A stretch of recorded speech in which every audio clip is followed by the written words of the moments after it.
শুরুতেই জনাব রেজাউল করিম রনি আপনার কাছে আসতে চাই। আজকে মোটামুটি বিএনপি, জামাত, এনসিপি সবাই কম বেশি নির্বাচন কমিশনের বিরুদ্ধে কথা বলছেন। অন্যদিকে জামাতের সাথে যে জোট ছিল 11 দলীয় জোট, সেখানে তাদের অন্যতম শরিকের যিনি দ্বিতীয় প্রধান, তার পক্ষে আসন খালি রাখার সিদ্ধান্ত নিয়েছে জামাত। আসলে নির্বাচনের হিসাবটা কি দাঁড়াচ্ছে এখন পর্যন্ত? জি, ধন্যবাদ। যেখান থেকে শুনছেন এবং দেখছেন সবাইকে আমার সালাম এবং কৃতজ্ঞতা। দেখেন, নির্বাচন যাতে না হতে পারে তার সম্ভাবনা তৈরি করার জন্য নানা রকম অজুহাত নানাভাবেই প্রথম দিন থেকে তৈরি করা হইল। যেমন ধরেন, আমরা যখন নির্বাচনের কথা প্রথম দিকে বললাম, আমাদেরকে জুলাই গাদ্দার বলা হলো এবং নির্বাচন বনাম সংস্কার, যদি যারা নির্বাচনের পক্ষে থাকবে তারা সংস্কার বিরোধী, এরকম কথা বলা হলো। তারপরে আস্তে আস্তে শেষ পর্যন্ত লন্ডন বৈঠক, এবং খালেদা জিয়ার মৃত্যু, তারেক রহমানের দেশে ফেরা, তার আগে নির্বাচনের ডেট ঘোষণা, সব মিলে আজকের এই পরিস্থিতিতে এই জায়গায় আসার পরেও নির্বাচন নিয়ে আমাদের শঙ্কার কথা যে বলতে হয়, তার মানে এখানে এই রাজনৈতিক দলগুলো জনগণকে মিন করে না, সে শুধু তার ক্যাবিনেটের দিকে তাকায় আছে, কে ক্যাবিনেটটা দখল করবে সেটার দিকে তাকায় আছে। দেখেন, বাংলাদেশের এই নির্বাচনটা কোনো দলকে এককভাবে বিজয়ী হওয়ার চেয়ে বাংলাদেশকে বিজয়ী করা, মানে গণতান্ত্রিক উত্তরণের পথে, এটা একটা ট্রান্সফরমেটিভ টাইমের মধ্যে আমরা আছি। আমরা একটা গণতান্ত্রিক রূপান্তরের এখন উঠতে পারিনি এবং এটার প্রধান ফেইলিওর হইল আপনার ধরেন এই গণঅভ্যুত্থানের যে শক্তি, যাদের কাছ থেকে আমরা একটা গণতান্ত্রিক রূপান্তরের জন্য একটা বড় রকম আকাঙ্ক্ষা ছিল, তারা এবং তাদেরকে যারা প্যাট্রোনাইজ করে সমাজকে নিজেরা জুলাইয়ের ঠিকাদার, বাকি সব গাদ্দার, এভাবে যারা বিভক্ত করছে, নিজেরা ইসলামী ভোট একদিকে এবং বাকি সব অন ইসলামী, যদিও এটা সত্য না, একদিকে, এইভাবে যেন আরও বিভক্ত করার চেষ্টা করা হয়েছে। করার মধ্য দিয়ে এখন রাজনীতির যে জায়গায় যাচ্ছে, এখন আর বিরোধিতার জায়গায় নেই, আছে বিশুদ্ধারের জায়গায়। ফলে এখানে নির্বাচনটা আসলে কারা চায় না এটা পরিষ্কার। কিন্তু বিএনপি 18-19 বছর ধরে একই দাবিতে আছে, এটা ভোটাধিকার প্রতিষ্ঠান আন্দোলনের মধ্যে আছে। সো এখনও তারা একই স্ট্রাগল করে যাচ্ছে। মাঝখান থেকে একটা গণঅভ্যুত্থান হয়ে গেছে। ফলে এইরকম একটা অবস্থায় নির্বাচন নিয়ে আপনার পরস্পর অভিযোগ করা এবং পুরা নির্বাচন কমিশন আজকে ধরেন একটা কর্মসূচি পালন করছে, ছাত্রদল ঘেরাও করে, এমন অনেক দেরিতে এই কর্মসূচিটা পালন করা হয়েছে। কারণ শুধু নির্বাচন কমিশন না, আপনার এই পুরা প্রশাসনে যেভাবে একটা প্রশাসনিক করে ক্ষমতাটা দখল করা হয়েছে, এটা আমি বলছি নিরপেক্ষ জামাত দ্বারা যে প্রশাসন দখল করা হয়েছে, সেটা একটা আওয়ামী মডেল। আওয়ামী লীগের আমলে তো আপনারা দেখেন কি, শিল্পী, সাহিত্যিক, কবি, সরকারি আমলা সব নিরপেক্ষ ছিল, কিন্তু আওয়ামী লীগের বাইরে কেউ ছিল না।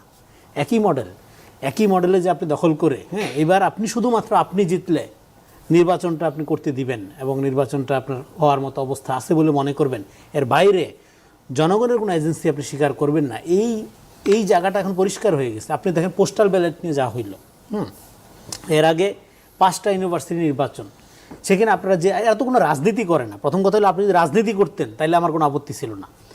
আপনারা তো ন্যারেটিভ করতেছেন, এই ন্যারেটিভ পলিটিক্স, হাসিনার ন্যারেটিভ 54 বছরের ন্যারেটিভ পরাজিত হয়েছে বাংলাদেশে। আমরা বারবার বলছি একটা পোস্ট ন্যারেটিভ যুগে আমরা আছি। এখন আর বয়ানের রাজনীতি কেউ খায় না। তারপরে আপনি বারবার ঘুরে ফিরে বয়ানের রাজনীতি করতেছেন, আপনি পলিটিক্সটা করতেছেন না। রিয়েল পলিটিক্স হলো জনগণের সাথে আপনার কর্মসূচির সংযোগ, আপনার রাজনৈতিক এজেন্ডার সংযোগ, আপনার রাজনৈতিক সংগঠনের সাথে সাধারণ মানুষের সংযোগ। সেইটা না ঘটাইয়া আপনি অন্যদেরকে ডিফেম করতেছেন, ওরা খারাপ, আমি ভালো, এই জন্য আমারে বাইসানো। আরে ভাই, আপনি ভালো না, ভালো হইলে আপনারা যখন পিটাইয়া মারছিল, তখন মানুষ আপনাকে বাঁচানোর জন্য রাস্তায় নামতো, মানুষ ডিসকানেক্টেড ফিল করছে। এখানে পলিটিক্যাল পার্টিগুলোর সাথে একটা অবিশ্বস্ততার সম্পর্ক জনগণের তৈরি হয়েছে, এটা স্বীকার করতে হবে সমস্ত রাজনৈতিক দলগুলোকে।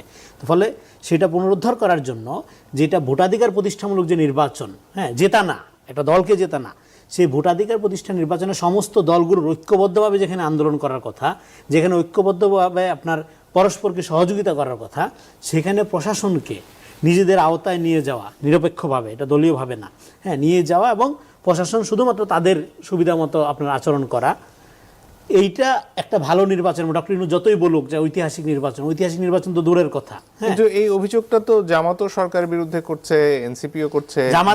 জামাতের কোনো অভিযোগ আমরা বিশ্বাস করব না। কেন? তারা যখন কথা বলে মিথ্যা বলে। আপনি যদি মিথ্যা কথা বলেন, আপনি কীভাবে বিশ্বাস করবেন? এবং যেমন ধরেন, আমরা আওয়ামী লীগের আমলে কি দেখছি, আওয়ামী লীগের আমলে আওয়ামী লীগ যখন বলতো আজ শান্তি সমাবেশ, আমি ঘোষণা দিতাম আজকে কিন্তু মারামারি করবে, পিটাবে, কারণ ও যা বললে তার উল্টাটা করে। জামাত যখন বলে যে এখানে ইলেকশন ইঞ্জিনিয়ারের আশঙ্কা দেখছি, তার মানে সেই ইলেকশন ইঞ্জিনিয়ারিং সমস্ত প্রস্তুতি সাইরা ফেলছে।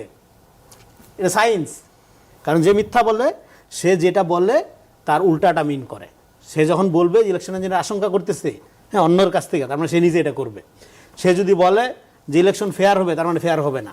সে যদি বলে ইলেকশন ফেয়ার হবে না, তার মানে ইলেকশন ফেয়ার হবে। মানে এটাই হলো সূত্র। আওয়ামী লীগের আমল থেকে এটা শিখছি। আপনার এরকম একটা ইডিওসেন্ট্রিক আল্ট্রা ফ্যাসিস্ট অর্গানাইজেশন যা বলে উল্টা সত্য হইলো তার উল্টাটা, যেটা বলো এটা সত্য না। ফলে জামাতের ব্যাপারে আমি রিলাই করতে পারতেছি না, কারণ আপনি তো বিরোধিতা করেন, আপনি তো কোনো সমালোচনা সহ্য করেন না, আপনি বিষোদ্গার করেন, আপনি চরিত্র হনন করেন, আপনি ভ্যালু জাজমেন্ট করেন, আপনি জাজমেন্ট দিয়ে দেয় পরীক্ষার আগেই। আপনি নিজে সিঙ্গেল ট্রুথ, আপনি একমাত্র সত্য, এর বাইরে আর কোনো সত্য নাই। আপনি এইভাবে সমাজকে বিভক্ত করেন।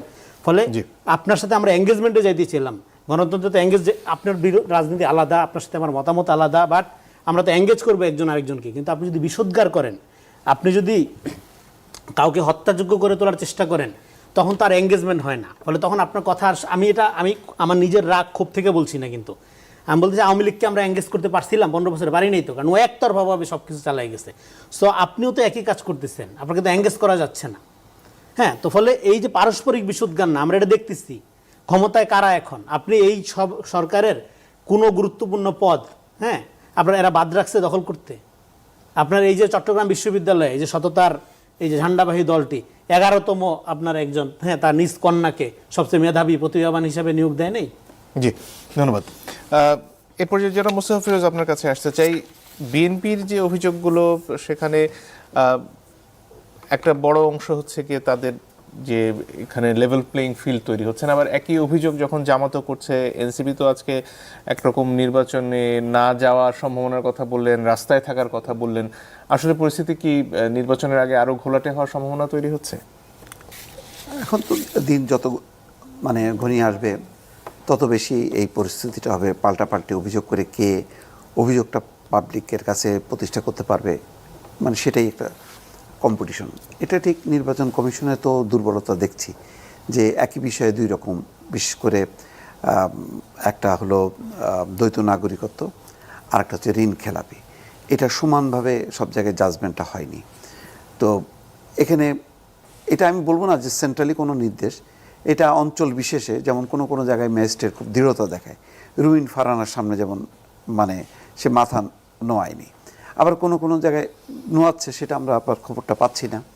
তো এরকম নানা রকম হচ্ছে, কারণ একটা হচ্ছে কি এখন এই মুহূর্তে এমন একটা সময় নির্বাচনটা হচ্ছে যে সময় প্রশাসন, পুলিশ খুবই দুর্বল অবস্থায়। তারা গত 15 বছরে যেভাবে বিপর্যস্ত ছিল, পর্যদস্ত ছিল এবং একটা অভ্যাস ছিল, সেই অভ্যাসটা তারা ছাড়তে পারেনি। ফলে এলাকা বিশেষে এক এক জায়গায় এক এক রকম জিনিসটা দেখছি। তো সেই জায়গাটা মানে পুনরুদ্ধার পুরোপুরি হবে না, এই অবস্থা মিলাই মানে আসবে। আর একটা বিষয়ে দেখেন, এটা তো বাস্তবতা যে আপনার এখন ওই যে সুজন গত পরশুদিন বললো না যে নির্বাচনে আমেজটা পাওয়া যাচ্ছে না, এই আমেজটা না পাওয়ার এর একটা কারণ হলো যে একটা বড় দলের কর্মী সমর্থকরা কিন্তু নির্বাচনে নাই। জামাতের অবস্থানটা কী ছিল? জামাত কিন্তু এককভাবে কখনো বিএনপির বিপক্ষে নির্বাচন করেনি বা আওয়ামী লীগের বিপক্ষে করেনি। সে সবসময় হয় বিএনপি না হয় জামাত, এই মেইন আওয়ামী লীগ আওয়ামী লীগ আর বিএনপি এর অধীনে করছে। এই প্রথমবার এসে মানে তারা একটু এর মধ্যে পড়ে গেছে, কারণ ওইভাবে ওই অবস্থানে তো নেই তারা একটা ক্যাডার ভিত্তিক দল। যেমন বিএনপি একটা মাস অর্গানাইজেশন, আওয়ামী লীগ একটা মাস অর্গানাইজেশন, এমনকি জাতীয় পার্টিও কিন্তু মাস অর্গানাইজেশন। বরং মানে কথার কথা, সেটা মানে উচিত কি উচিত না অন্য আলোচনা। যদি জাতীয় পার্টিকে পূর্ণভাবে নির্বাচন করার সুযোগ গভর্নমেন্ট দিত, জামাত কিন্তু তারও পিছনে চলে যেত। এবং এখনও কিন্তু সেই সংখ্যাটা আছে। ইসলামী আন্দোলন, জাতীয় পার্টি এবং স্বতন্ত্ররা মিলে একটা জোট করতেছে। এই জোটটা যদি সাকসেসফুল হয়, তাহলে কিন্তু জামাত চলে যাবে তৃতীয় অবস্থানে। এর কারণটা এই কারণেই, নির্বাচনের যেই আমেজটা, সেই আমেজটা বিএনপি তো এখন একা একা তো আর আমেজটা তৈরি করা যায় না, ওইরকম মানের আর একটা দরকার। সেই মানটা কিন্তু খুঁজে পাওয়া যাচ্ছে না ওই কারণে বিএনপি। শেষ যে জরিপটা আমরা দেখলাম, সেখানে তো জামাতকে বলা হচ্ছে যে তারা 30% মতন ভোট পাবে। এই জরিপটা আমার কাছে বিশ্বাসযোগ্য না। এটা একেবারেই মানে কি বলে, আপনি দেখেন এত ব্যবধান হয়, মানে কিছুদিন আগে হলো 70%, আর এ হলো মুখোমুখি হয়ে গেল। এতে বোঝা যাচ্ছে যে মানে হয় আগেরটা সত্য না, নাই পরেরটা সত্য না, হয় তাহলে মানে পরেরটা সত্য, আগেরটা সত্য না। এটা অস্বাভাবিক। আমার মনে হয় যে এই জরিপগুলি নিয়ে আমরা না কথা বলাই ভালো, কারণ ভোটের প্যাটার্নটা গত 15 বছরের পর হঠাৎ করে এত বেশি পরিবর্তন হয়েছে।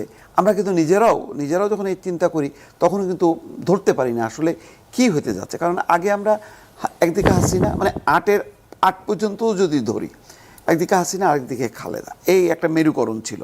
সেই মেরুকরণে তো জামাত সামনে ছিল না, সামনে ছিল বিএনপি আর এদিকে আওয়ামী লীগ। এখন তো পুরো পাল্টে গেছে। যারা অনেক সময় 5টা বিশ্ববিদ্যালয় পরপর ছাত্র সংসদ নির্বাচনে তাদের যে সাফল্য সেটাকে সামনে আনেন এবং সেটাকেই পরিবর্তনের সূচক হিসেবে দেখাতে চান। আচ্ছা, এটা যদি হয়, মানে এইটা কিন্তু সামগ্রিক চিত্র না, এটা মানে পুরো জনগোষ্ঠীকে রিপ্রেজেন্ট করে না এই ঘটনাটা।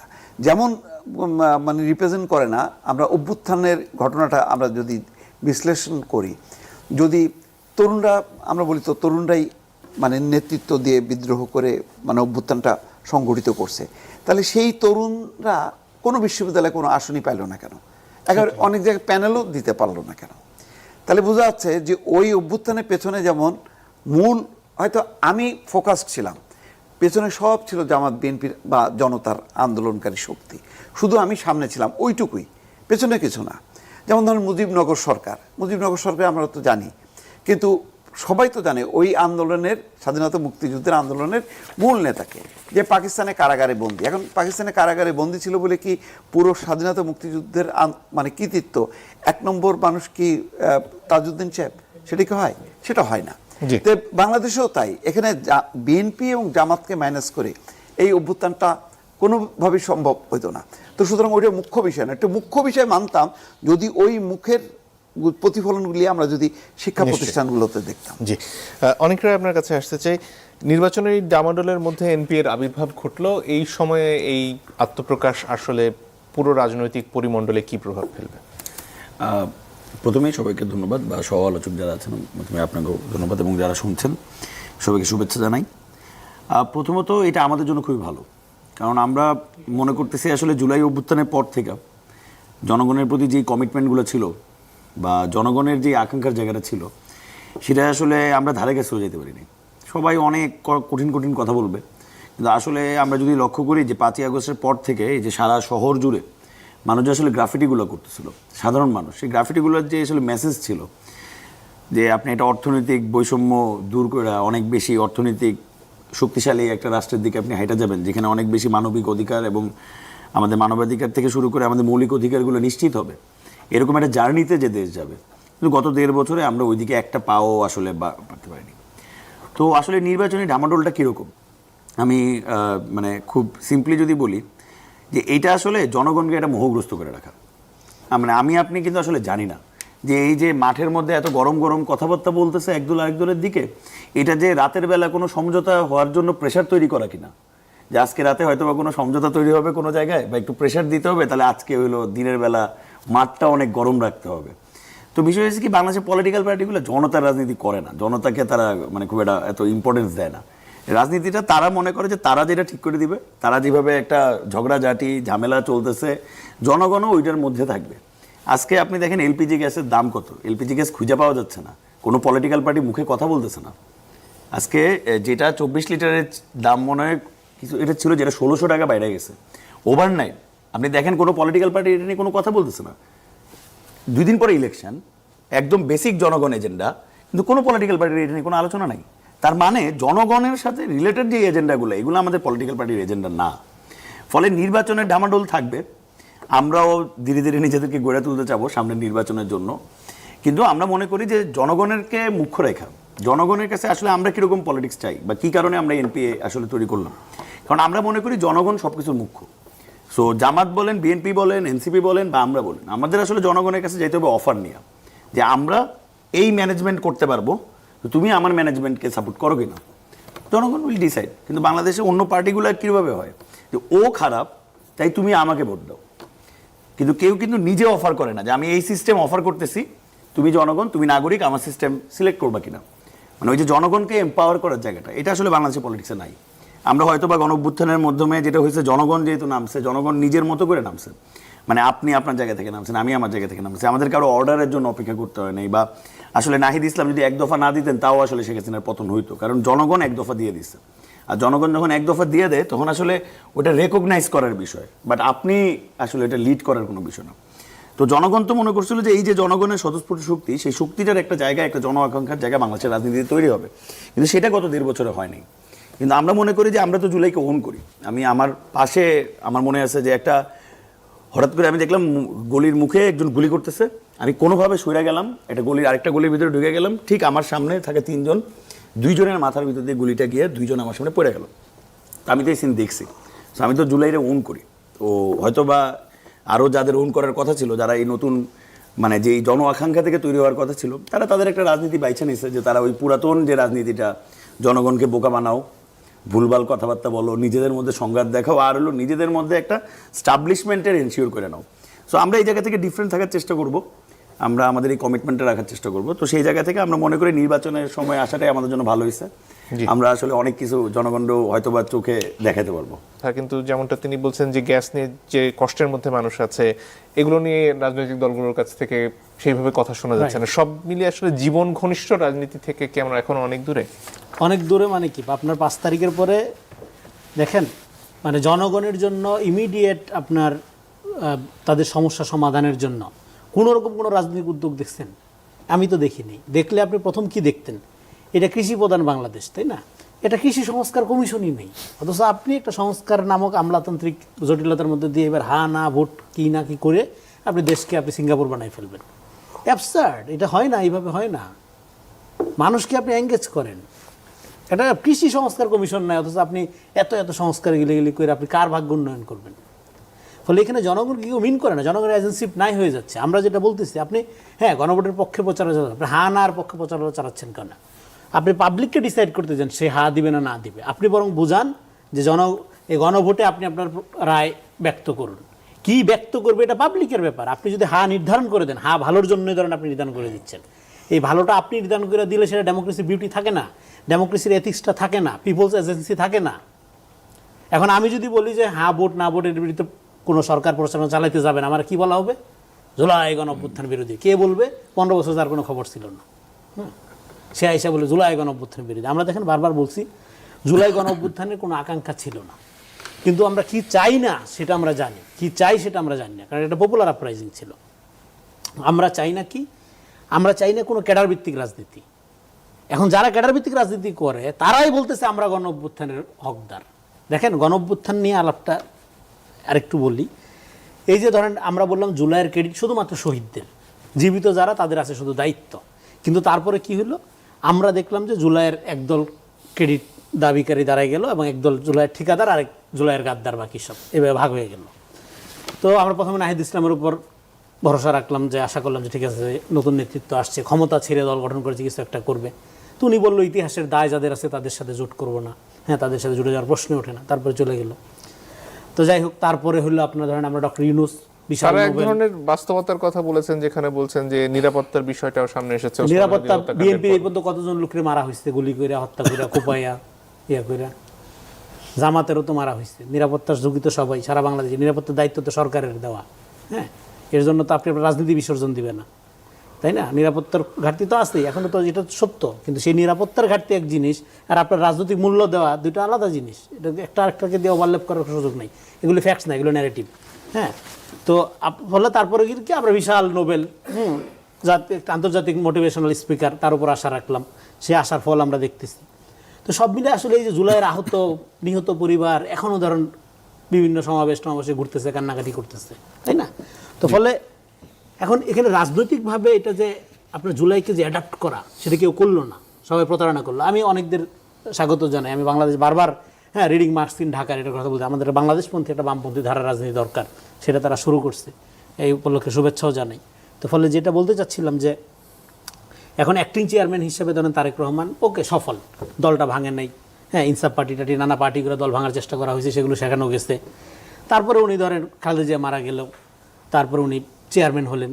বিএনপি চেয়ারম্যানের একটা লিগেসি আছে, সেই চেয়ারম্যান লিগেসিটা কি, বিএনপির যিনি চেয়ারপারসন হন তিনি আর বিএনপির নেতা থাকে না, জাতীয় নেতা হয়ে ওঠেন। খালেদা জিয়া এবং এর আগে শহীদ প্রেসিডেন্ট জিয়া রহমান যেরকম ছিলেন। তো সেক্ষেত্রে ওনাকে ন্যাশনকে লিড দেওয়ার একটা জায়গায় যাইতে হবে, এটা ওনার একটা বাস্তবতা আকারে হাজির হয়েছে। কিন্তু জুলাই মিসিং, তাহলে জুলাইয়ের লিডটা কে নিবে, জুলাইয়ের দায়িত্বটা কে নিবে? আপনি দায় মুক্তি দিচ্ছেন, আপনি ক্রেডিট খাইলেন, দায় মুক্তি দিলেন, দায়িত্বটা থেকে ও নিচ্ছেন না। আমি এখানে বলবো যে এই জুলাইয়ের দায়িত্বটা, জুলাইয়ের আলোকে বাংলাদেশ গঠনের যে দায়িত্বটা, এটাও তারেক রহমানকে নিতে হবে। কারণ আমরা তো আশা করছিলাম এই দায়িত্ব নেওয়ার তার কথা না, এই দায়িত্ব নেওয়ার ব্যাপারে তাকে তো জুলাই বিরোধী বানানো হচ্ছিল বিএনপিকে। হ্যাঁ, ফলে কাল পরশু আমি কতগুলো সমাবেশনের বক্তব্য দেখলাম। আমি মনে করি যে এবং বাংলাদেশে জাতীয় স্বার্থের রাজনীতি, বিকাশের রাজনীতিটা হ্যাঁ জুলাইয়ের আলোকে করাটা জরুরি। ধন্যবাদ। অনেকটাই আপনার কাছে ফিরে আসতে চাই, এই যে বাস্তবতার কথা বলে এনসিপি জামাতের সাথে জোটে গেল, সেই বাস্তবতাটা আপনার নিরিখে, আজকে তো আপনি বেশ কিছুদিনই এনসিপি থেকে সরে আছেন, আপনার নিরিখে কি মনে হয়? প্রথমত বিষয় হলো এনসিপি কিছু কমিটমেন্টের উপর দাঁড়িয়েছিল। এনসিপি পার্টিটা কিভাবে দাঁড়াবে, তার ইকোনমিক্যাল থিসিস, তার রাষ্ট্রকল্প কীরকম হবে, এগুলো একটা সময়ের বিষয় ছিল, এটা আমরা জানতাম যে এটা তো সহজ না, আমরা এত সহজে একটা জায়গায় মোল্ড হয়ে যেতে পারবো না, আমাদের সময় লাগবে। কিন্তু আমাদের কিছু বেসিক মানে কমিটমেন্ট ছিল যে আমরা আসলে সেই পুরাতনদের পার্ট হব না। আমরা হয়তো বা দরকার পড়লে ইলেকশনে সিট পাবো না, আমরা দরকার পড়লে কোনোভাবে ইলেকশনে স্ট্যান্ড করতে পারবো না, হয়তো বা আমরা একবারে ঝড়ের মতো উড়ে যাব, কিন্তু আমরা আমাদের বয়ানে ঠিক থাকবো, যেন মানুষ কমসে কম বলতে পারে যে আমরা আমাদের ফ্যাক্টসগুলোতে ঠিক আছে। এবং দেখেন এই পজিশনটা যখন এনসিপির ছিল, সেই সময় আমরা জুলাই পদযাত্রা করে আসছি। জুলাই পদযাত্রার সময় আমি দেখছি যে সারা বাংলাদেশের মানুষের কি পরিমাণ ভালোবাসা, মানে সারা বাংলাদেশের মানুষ প্রত্যেকটা জেলায় কি পরিমাণ মানুষজন শুধু আগ্রহে দেখে বসে রয়েছে যে কখন আসবে আমি তো দেখবো। এই যে মানুষের যে ভালোবাসা, মানুষের যে অ্যাপ্রিসিয়েশন, এই অ্যাপ্রিসিয়েশনের উপর তো ভরসা রাখতে হইতো। ওই যে একটু আগে আপনি যেটা বললেন নিরাপত্তা প্রসঙ্গ বা অন্যান্য যে বিষয়, বা আমি আমার প্রথম আলাপেও যেটা করছি, আপনার তো জনগণের উপর ভরসা রাখতে হবে। আপনি জনগণের উপর ভরসা না রেখা আপনি যতবার ভাববেন যে আমি কিছু একটা করবো, জনগণ আমার পিছে আসবে, এটা তো একটা ভুল রাজনীতি। আপনার তো জনগণের উপর ভরসা রাখতে হবে। জনগণ যখন আপনাকে এই ভালোবাসাটা দেখাইলো, এই ভালোবাসাটার প্রতি তো আপনার ভরসা রাখার তখন তাদের কি করা উচিত ছিল? নিশ্চয়ই তারা যে বক্তব্যগুলো দিছে, সেই বক্তব্যগুলোর জন্যই তো জনগণ তার প্রতি ভালোবাসা দেখাইছে। বাংলাদেশের জনগণ এখানকার যে মনে করেন এটা আওয়ামী লীগ হোক, বিএনপি হোক কিংবা জামাত হোক, আপনি যদি লক্ষ্য করেন এরা কেউ পার্টি নামে আলাদা, হয়তো বা কিছু আদর্শিক জায়গায় আলাদা, কিন্তু রাষ্ট্র পরিচালনার ক্ষেত্রে কিন্তু তারা সবাই মোটামুটি একই রকম পার্টি। তাদের ইকোনমিক্স একই রকম, তারা অর্থনীতি চালাবে একই রকম, তারা মৌলিক অধিকারের প্রশ্নে এগুলোকে ব্যবসা হইতে দিবে, তিনও পার্টি ব্যবসা করতে দিবে, তাদের এগুলো নিয়ে কোনো প্রবলেম নেই। মানে পলিটিক্সের কেউ কিন্তু আলাদা না। জনগণ কিন্তু ভরসা করছিল এনসিপিকে এই কারণেই যে তথাকথিত এই পার্টিগুলোর বাইরে হয়ে আসা তারা এমন একটা রাষ্ট্রকল্প আনবে যে রাষ্ট্রকল্পটা হয়তো বা আরও বেশি মানবিক হবে। ভাইয়ের এই কথার সাথে আমি একমত যে জুলাইয়ের আসলে কোনো সিঙ্গেল এজেন্ডা ছিল না। আপনি জুলাইয়ের একটা কথা দিয়ে কোনোদিন আটকাতে পারবেন না, কিন্তু জুলাইয়ের একটা ড্রিম ছিল, যেটারে আমি নিজে বলি আর কি, যেটা জুলাইয়ের ড্রিম ছিল যে আমি একটা আরেকটু মোর কমফোর্টেবল প্লেসে আমি বাঁচবো, মানে আমি একটু কম চিন্তা করতে হবে আমার। মানে আমি মনে করেন আমার মনে আছে শেখ হাসিনার সময় যে শেষ ঈদ ছিল, তো ঈদের দিন আমার বাসা একদম গোরান বাজারে, তো ঈদের 2 দিন আগে থেকে আমি শুনি সেমাই নাই, পুরো বাজারে কোনো সেমাই নাই। এবার ঠিক ঈদের আগের দিন সন্ধ্যাবেলা সেমাই আসলো, 60 টাকার সেমাই হয়ে গেল 500 টাকা, কোনো জায়গায় 350 টাকা, কোনো জায়গায় 450 টাকা। এবং এইরকম একটা সোসাইটিতে তো মানুষ বসবাস করতে পারে না। আপনার পরের দিন উৎসব, আপনি আপনার পরিবার নিয়ে উৎসব করবেন, সেই সময় পুরো সিন্ডিকেট নাইমে পড়তে হলে কত টাকা সে তুলে নিয়ে আসতে পারে। জি, জনাব মোস্তফা ফিরোজ আপনার কাছে ফিরে আসি। এই যে পুরনো রাজনীতির বয়ানের বাইরে আসার যে চেষ্টার কথা বলা হয়, তার একটা বড় অংশীদার তো বিএনপি, এবং এই পুরনো ধারার রাজনীতি করেই বিএনপি এর আগে ক্ষমতায় গিয়েছে, বিরোধী দলে থেকেছে, এবং একটা পর্যায়ে দীর্ঘ সময় আসলে নির্বাচন না হয়। বিএনপির এই মুহূর্তের অবস্থাটা কি সেটা বোঝা দুষ্কর। বিএনপি কি তার নিজের রাজনীতি কোনো অংশে পরিবর্তন করতে পেরেছে? মানে অবশ্যই একটা তো এখন সেটা মানে নীতিগত অবস্থান থেকে কিনা এটা বোঝার জন্য আরেকটু সময় লাগবে। যেমন আমরা দীর্ঘদিন জানি যে জামাতকে নিয়ে বিএনপির একটা জোট ছিল, সমঝোতা ছিল, যখন কি এমনকি 18 সালে ঐক্যফ্রন্টের মধ্যে অবস্থান ছিল, তারপরে আর আনুষ্ঠানিকভাবে ছিল না। কিন্তু না থাকলেও এক ধরনের শেখ হাসিনা বিরোধী অবস্থানের কারণে তাদের মধ্যে একটা ঐক্যের একটা জায়গা ছিল। সেই জায়গা থেকে এখন যেটা দেখা যাচ্ছে যে পুরোপুরি একটা জাতীয়তাবাদী গণতান্ত্রিক একটা শক্তি হিসাবে মার্চ করতেছে। এখন এটা কি পরিস্থিতিগত কারণে কিনা আমি ঠিক এখনও পরিষ্কার না। বিএনপির আগের রাজনীতির সাথে এখনকার রাজনীতির একটা পার্থক্য দেখা যাচ্ছে। তারেক রহমান তার বক্তব্য, তার বডি ল্যাঙ্গুয়েজ এবং তার সাথে যারা যারা দেখা করছে, কথা বলছে, বোঝাই যাচ্ছে যে এখন গণতান্ত্রিক শক্তির মূল ভরসার জায়গা, শুধু গণতান্ত্রিক না, গণতান্ত্রিক প্রগতিশীল শক্তির ভরসার জায়গাটা হচ্ছে বিএনপি। তো সেই কারণে বিএনপির মানে আগের অবস্থান সাথে এখনকার অবস্থানের একটা পার্থক্য ঘটে গেছে। কিন্তু আবার তর্কের খাতিরে আমি যদি বলি, মানে যদি বিষয়টা আবার মানে আওয়ামী লীগের পুনর্বাসন ঘটে বাংলাদেশের রাজনীতিতে, আজ হোক কাল হোক যখনই হোক না কেন, তখন কি আবার মেরুকরণটা আবার সেই বিএনপি জামাত হবে কি না আমি জানি না। এখন মানুষ তো কথাই বলে যে রাজনীতিতে শেষ বলে কোনো কথা নেই। তো সেইটা প্রমাণ করা, নীতিগত অবস্থান নেওয়া, সেই জায়গাটা তো সারা বছর ধরে চলতে থাকে একরকম, যখনই নির্বাচন আসে তখনই সব এলোমেলো হয়ে যায়। তখন দেখা যায় চরম একটা ধর্মীয় সাম্প্রদায়িক শক্তিকেও টানাটানি করার চেষ্টা করা হয়। তো এই কারণে বিএনপির আগের সাথে এখন মেলানো যাচ্ছে না।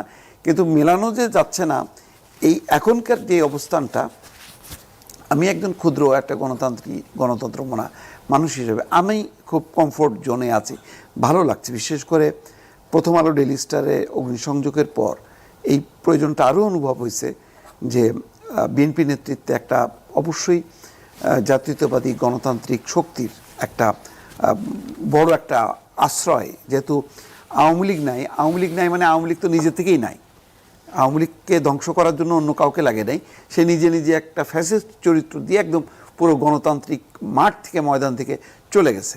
তো ফলে এখন আর আওয়ামী লীগের কথা তো বলে লাভ নেই। কিন্তু অন্যান্য যারা মাঠে ক্রিয়াশীল, হাসিনা বিরোধী আন্দোলনে যারা শক্তি ছিল, গণতন্ত্র মঞ্চের যেই দলগুলো, তারপরে অনেক বাম রাজনৈতিক দলগুলো, যারা ছোট ছোট শক্তিগুলো, সব শক্তিগুলো, এমনকি যারা বিএনপিকে পছন্দ করে না কিন্তু আবার গণতান্ত্রিক রাজনীতিতে মানে বিশ্বাস করে, তারাও এখন দেখছে যে একটা মেরুকরণ ঘটতেছে বা ভরসা করতেছে। যখন মানে বিএনপি আর জামাত এইরকম দুটা শক্তি হচ্ছে, তখন তার কাছে আর অপশন বিএনপি ছাড়া কেউ নাই। হয়তো বিএনপির থেকেও যদি কোনো ভালো অপশনটা মাঠে থাকতো তাহলে হয়তো সেটা বেছে নিত। এখন বিএনপির সামনে যেটা মানে লক্ষ্য বা অবস্থানটা, মানে জানা বোঝা এবং তারা নীতিগতভাবে সেটা অ্যাডপ্ট করবে কিনা, যে ভবিষ্যতে তারা কোন পথে চলবে। আগে যেই জামাতকে জড়াই নিয়ে তারা যেভাবে চলছিল ওই রাজনীতিটা থাকবে, নাকি এখনকার যে তাদের যে রাজনীতি, মানে মুক্তিযুদ্ধকে বলতেছে তারা বেস লাইন, এইটা কিন্তু অনেকে তো আর সেটা বলতেছে না, পারলে এটাকে মানে ডিলিট করে দিয়ে তারা 24-এ চলে যাচ্ছে, এটা কৌশল এটা। কিন্তু তারেক রহমান যেটা বলতেছে যে 71 এবং 24 দুটো একই সাথে জড়িত এবং বেজ লাইন হচ্ছে 71। বেজ লাইন 71 হইলে এর সাথে স্বাধীনতা, মুক্তিযুদ্ধ, গণতন্ত্র, প্রগতিশীল অনেক কিছু শক্তির সমাবেশ ঘটে। সামনের রাজনীতিটা বোঝার দরকার যে কোন পতাকাটা নিয়ে তারেক রহমান সামনে এগোবে বিএনপিকে নিয়ে। ধন্যবাদ। ফিরে আসবো অনিক রায় আপনার কাছে। নির্বাচনে একটা বড় হিসেব হচ্ছে গিয়ে আওয়ামী লীগের ভোটগুলো আসলে কোথায় যাবে। আগের হিসেব যদিও 15-17 বছর আগের হিসেব, তখনও তাদের 30-33% মতো ভোট ছিল এবং বিএনপি জামাত পরস্পরের বিরুদ্ধে অভিযোগ করছেন যে তারা দুই দলই জামাতকে আশ্রয় দিচ্ছেন এবং তাদেরকে দলে টানার জন্য, ভোটটা তাদের বাক্সে নিয়ে আসার জন্য নানান ধরনের কৌশলের আশ্রয় নিচ্ছেন। সব মিলিয়ে এই কাজগুলো আসলে দিনের শেষে কি ফলাফল বয়ে আনবে? এখন এইটা তো আসলে মনে করেন যে রাজনৈতিক ময়দানে একদম মানে 5ই আগস্টের পর থেকেই এই আলোচনাটা কিন্তু নানানভাবেই শুরু হয়ে গেছিল যে আসলে আওয়ামী লীগের তো একটা ভোটার পুল আছে, এটা খুবই সিম্পল। ফিরোজ ভাই যেটা বলছেন যে বাংলাদেশে তো আসলে মূলত ভোটের রাজনীতি, মাস পলিটিক্সের রাজনীতিতে আসলে আওয়ামী লীগ ভার্সেস বিএনপি বা ধানের শীষ ভার্সেস নৌকাটাই বাংলাদেশের সবচেয়ে বেসিক আউটলাইনটা ছিল মোটামুটি একটা লম্বা সময়। তো সেই জায়গা থেকে আপনারা মনে করেন যে আওয়ামী লীগের ভোটটা কে পাবে বা নৌকারে যারা ভোট দিত তারা আসলে কোন দিকে ভোট দিবে, এই বিষয়টা একটা গুরুত্বপূর্ণ পয়েন্ট তো অনেক আগে থেকে। ফলে সেই জায়গা থেকে আপনি যদি লক্ষ্য করেন যে আওয়ামী লীগের ভোটের জন্য আসলে আমরা যদি বিভিন্ন অঞ্চলে দেখি যে আসলে যেই ঘটনাগুলো ঘটানো হয়েছে, যেমন বিভিন্ন অঞ্চলে আমি নিজে জানি যে আওয়ামী লীগের নেতা আছে বা হয়তো বা একটু বৃদ্ধ লোক, হয়তো বা অনেকদিন আগে আওয়ামী লীগ থেকে বিদায় নিয়ে নিয়েছেন, তিনি আসলে রাজনীতিতে নাই 8-9 বছর ধরে, এই টাইপ একজন লোক। সেই লোকটাকেও জেলে নেওয়া হয়েছে। এবং জেলে নেওয়া হয়েছে কেন? জেলে নেওয়ার পরে হয় সেটা বিএনপি হোক, হয় সেটা জামাত হোক, তার ফ্যামিলিতে গেছে এবং গিয়ে বলছে যে তোমার যদি যে কর্তৃত্ব আছে এই অঞ্চলে বা তোমার যে লোকজন আছে তারা যদি আমার হয়ে কাজ করে তাহলে আমি তোমাকে হাইকোর্ট থেকে জামিন করে নিয়ে আসবো, এবং তারা করাইছে। তাহলে এক প্রকার জিম্মি করছে। এখন আমি যদি মনে করি যে সে যদি আওয়ামী লীগও করে থাকে, তার নামে যদি কোনো আসলে ফৌজদারি অপরাধ না থাকে, আপনি তাকে গ্রেপ্তার করতেছেন। আসলে আওয়ামী লীগের গ্রেপ্তার হইল কারা? আমরা যে গত 1.5 বছর ধরে আসলে আওয়ামী লীগ বলে যাদেরকে গ্রেপ্তার করলাম, আমরা কাদেরকে গ্রেপ্তার করলাম? মানে আওয়ামী লীগের এই পুরো সিন্ডিকেটটা যারা চালাইতো তারা কিন্তু সবাই মোটামুটি বহাল তবিয়তেই আছে, 2-3 জন বাদে। তা আপনি তো আসলে আওয়ামী লীগ বলে যে সিন্ডিকেটটা তাকে গ্রেপ্তার করেন নাই।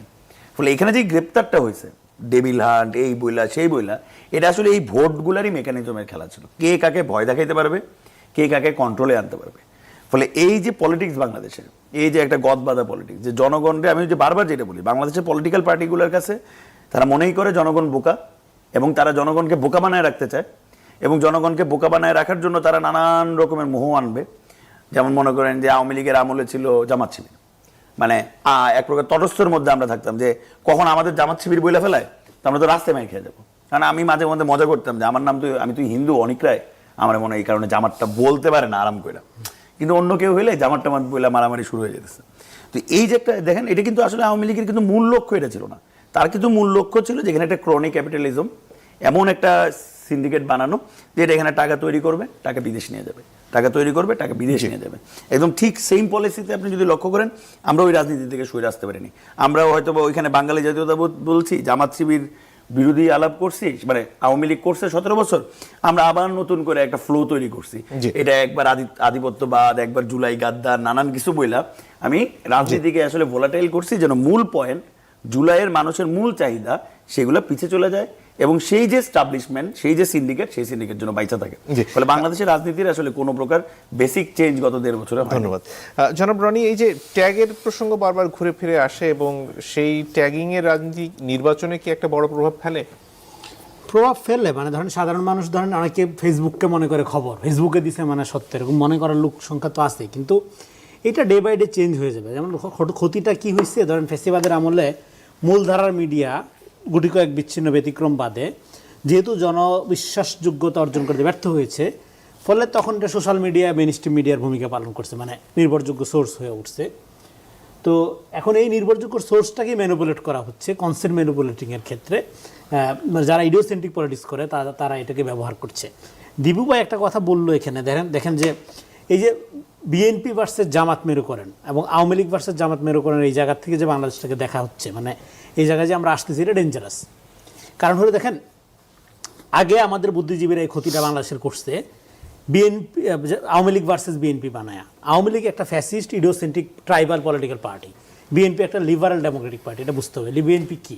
বিএনপি হলো সব দলের একটা পার্টি, এখানে কি নাই, ডান বাম চোর বাটপার সাধু সব আছে এখানে। তো অদ্ভুত, এটা বিউটিফুল আমব্রেলা, হ্যাঁ, প্রচুর স্পেস। তো এখন একইভাবে জামাত একটা ক্যাডার ভিত্তিক, মতাদর্শ ভিত্তিক, মুসলিম সেন্টিমেন্টের পলিটিক্স করে। আওয়ামী লীগ করতে গিয়ে 71-এর অনুভূতির রাজনীতি অলওয়েজ ডেঞ্জারাস। এটা যে কোনো সময় এটা এটার সাথে ফ্যাসিবাদের সম্পর্ক হলে জাস্ট ক্ষমতা যাওয়ার আগ পর্যন্ত, ক্ষমতা গেলে এটা ফ্যাসিজম কায়েম করবে, কারণ ওর বাইরে অন্য কোনো কিছু সত্য হইতে পারে এটা বিশ্বাস করে না। তো ফলে এই জন্য এই শিক্ষাটা, আওয়ামী লীগের এই শিক্ষাটা বিএনপির হারে হারে হয়েছে। তারা কোনো এরকম একটা সিঙ্গেল ট্রুথ, যে একক সত্য, হ্যাঁ, এরকম একটা ইডিওসেন্ট্রিক মতাদর্শবাদী দলকে আর বিরোধী শক্তি হিসাবে নেবে না, ওই ক্ষমতায় আসলেও নেবে না, অ্যালাউ করবে না, ওই মর্যাদা দিবে না। ফলে জামাত কোনোদিনও বিএনপির কাছ থেকে বিরোধী দল হওয়ার মর্যাদা পাবে না, কোনোভাবেই পাবে না। কারণ হলো রাজনৈতিক কাঠামোটাই চেঞ্জ হয়ে গেছে। এখানে যে গণ অভ্যুত্থানটা, সেই গণ অভ্যুত্থানের মূল জায়গাটাই ছিল রাষ্ট্র, মানে দল যার যার রাষ্ট্র সবার। এটা গণতান্ত্রিক রাষ্ট্র, নাগরিক অধিকার ভিত্তিক রাষ্ট্র। আমার দল সুসংগঠিত, আমি সবচেয়ে ভালো, আমার অধিকার সবার আগে, এটা দেখছি। এরকম সুসংগঠিত ছাত্রলীগও ছিল। এই মডেলের বিরুদ্ধেই গণ অভ্যুত্থান হয়েছে। আপনি গণ অভ্যুত্থানের ক্রেডিট দাবি করলে লাভ নাই, আমরা জানি পলিটিক্সটা কি। ফলে পলিটিক্সটা হলো এখানে একটা ডেমোক্রেটিক স্পেস, পলিটিক্স বিকশিত করতে হবে, এবং সেই পলিটিক্স বিকশিত করার ক্ষেত্রে বাংলাদেশের ভঙ্গুর হোক, শত ত্রুটিপূর্ণ হোক, হ্যাঁ, 1000 সমস্যা সমালোচনা সত্ত্বেও যেই প্রতিষ্ঠানটা একটা লিবারেল ডেমোক্রেটিক অর্গানাইজেশন হিসেবে ফাংশন করে, সেটা হলো বিএনপি। এটাকে শক্তিশালী করা এবং রাজনৈতিক স্পেস তৈরি করা, অনেকদের মতো আরো নতুন নতুন যারা রাজনীতি করতে চায় তাদেরকে যার যার মতাদর্শিক পজিশনকে ধন্যবাদ। হ্যাঁ পরিষ্কার করে এখানে এই পয়েন্টটা বলে শেষ করে, এই জন্য 5 তারিখের পরপরই আমরা যেটা বলছিলাম যে রাষ্ট্র হবে ভ্যালু বেসড, মানে মূল্যবোধ ভিত্তিক, ইডিওলজি থাকবে সমাজে। কোনো ইডিওলজিক্যাল ফোর্স কি, ইভেন গণতন্ত্রের নামেও কোনো মতাদর্শবাদী দলকে আপনি যখন ক্ষমতায় আনবেন তখন সেটা ফ্যাসিবাদ কায়েম করবে, জনগণের অধিকার হরণ করার রাজনীতি কায়েম করবে। জি, জনাব মোস্তফা ফিরোজ আপনার কাছে আসি, আর যদি কিছু যোগ করার থাকে। এখন আসলে সামনে যে পরিস্থিতি সর্বশেষ দেখা যাচ্ছে তাতে কিন্তু একটু বেশ সংকটাপন্ন। আজকে আমার কাছে ভালো লাগেনি, প্রধান উপদেষ্টার কাছে জামাতের চলে যাওয়া, মির্জা ফখরুল ইসলাম আলমগীর গেলেন নির্বাচন কমিশনে, ছাত্র দলের সমাবেশ, এনসিপির ভোট তারা বর্জন করতেও পারে, সবগুলি কিন্তু নির্বাচন কমিশন সরকারের উপর একটা প্রেশার ক্রিয়েট করা। প্রেশারটা আমি কতটুকু দেব আর কতটুকু তারা নিতে পারবে, এইটা বোঝাপড়াটা গত আগামী 2-3-4 দিনের মধ্যে যদি নিষ্পত্তি না হয়, যদি কেউ একটা সার্টেন একটা পজিশন নিয়ে বসে থাকে, তাহলে কিন্তু নির্বাচনটা সত্যি সত্যি একটা অনিশ্চিত হবে। এবং মানুষের মধ্যে যে এতদিন থেকে মানে গুঞ্জন চলছিল যে নির্বাচন হবে তো, এইটা কিন্তু আজকের কয়েকটা ঘটনার প্রবাহে আবার কিন্তু বাড়বে যদি আগামী 2-3 দিনের মধ্যে এটার নিরসন না হয়। নির্বাচনটা খুবই দরকার এবং রাজনৈতিক দলগুলো মেন যারা প্লেয়ার, তারাই যদি নানা রকম ইস্যু সামনে নিয়ে এসে যদি একটা রিজিড পজিশনে চলে যায়, যদি সমঝোতার জায়গাটা যদি সামনে না নিয়ে আসতে পারে, তাহলে কিন্তু ঘোলা হয়ে যাবে। এমনিতেই আমি আগেই বলছি প্রথমেই যে আমেজটা কিন্তু দেখা যাচ্ছে না ওইভাবে, যেহেতু একটা বড় রাজনৈতিক শক্তি নেই। তার মধ্যে যেই শক্তিগুলি এখন আছে সেই শক্তিগুলি যদি মানে একেবারে বিচ্ছিন্ন হয়ে যায়, তাহলে কিন্তু একটা সংকট মানে শুরু হবে, যেখান থেকে বের হয়ে আসাটা খুব কঠিন হবে। এখানে এই যে শেষ মুহূর্তে বিশেষ করে এনসিপির তরফ থেকে যে কথাগুলো বলা হচ্ছে, এটা কি খুব গুরুত্বের সাথে তারা বলছেন বলে মনে হয়? একটা চাপ তৈরি করা আমার মনে হয় না, কারণ পয়েন্ট তো খুব এমন কোনো পয়েন্ট নেই, বরং বিএনপি এবং জামাতের পয়েন্টগুলো নিয়ে তারা করতে পারে। কারণ এখন তো এনসিপি কোথায়, এখন মানে এনসিপি তো বিচ্ছিন্ন না, এখন একটা জামাতের একটা অংশ হয়ে গেছে তারা। তো সুতরাং এনসিপির এমন কি একটা পয়েন্ট আছে যে তারা আলাদাভাবে সম্মেলন করে তাদের বলার কি আছে? মানে এতগুলো 27টা আসন, আজকে তো 30টাও আসনেও তারা ইলেকশন করছে না, 27টা আসন দিয়ে তারা কি ফাইট করবে? বরং আমি গুরুত্ব দেই বিএনপির পয়েন্টগুলো এবং জামাতের পয়েন্টগুলো, এইগুলি যদি মিনিমাইজ না করা যায় তাহলে সংকটটা হবে। মাঝখান দিক দিয়ে মনে এনসিপি মনে করতেছে আমরা কি গুরুত্বহীন হয়ে গেলাম, সেখানে হঠাৎ করে রাতের বেলাটায় গোলমেলে একটা সংবাদ সম্মেলন দেখলাম, সাংবাদিকরা আবার বয়কট করতেছে, সেখানে বলতেছে তারা নির্বাচনে অংশ নাও নিতে পারে। তো এটার অর্থটা